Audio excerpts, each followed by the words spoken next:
WP 2025 final cut off কত যেতে পারে এ নিয়ে সবাই দুশ্চিন্তায় আছো। যারা মাঠ পাস করে পরীক্ষায় পাস করে ইন্টারভিউ দিয়েছো, তারা সবাই আলটিমেট ভাবছো যে ফাইনাল কাট অফ কত যেতে পারে, আলটিমেট আমার সিলেকশন হবে তো। দেখো, আমি একটা কাট অফ অ্যানালাইসিস করেছি, সেটাই তোমাদের দেখাবো। তো চলো দেখে নাও।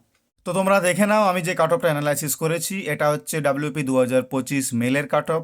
ফিমেলদের কাট অফ আমি অ্যানালাইসিস করতে পারি, যদি তোমাদের প্রয়োজন হয় তোমরা অবশ্যই কমেন্টে জানাবে।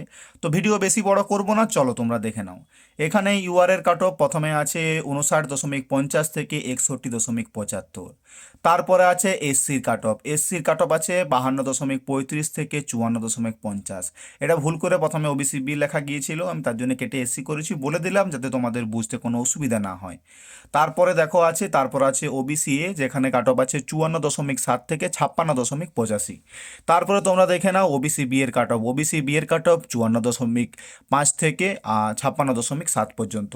তো তারপরে কি আছে, তারপর আছে ইডাব্লিউএস এর কাট অফ। ইডাব্লিউএস এর কাট অফ হচ্ছে 38.75 থেকে 42.50-এর মধ্যে।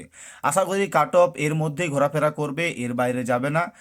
তো তোমরা যদি চাও যে ফিমেলদের কাট অফটাও আমি এভাবে অ্যানালাইসিস করি, তো অবশ্যই কমেন্টে জানাও। তো আর তোমরা তোমাদের স্কোর অবশ্যই কমেন্টে জানাও, তোমাদের কার কত স্কোর আছে। চলো বাই।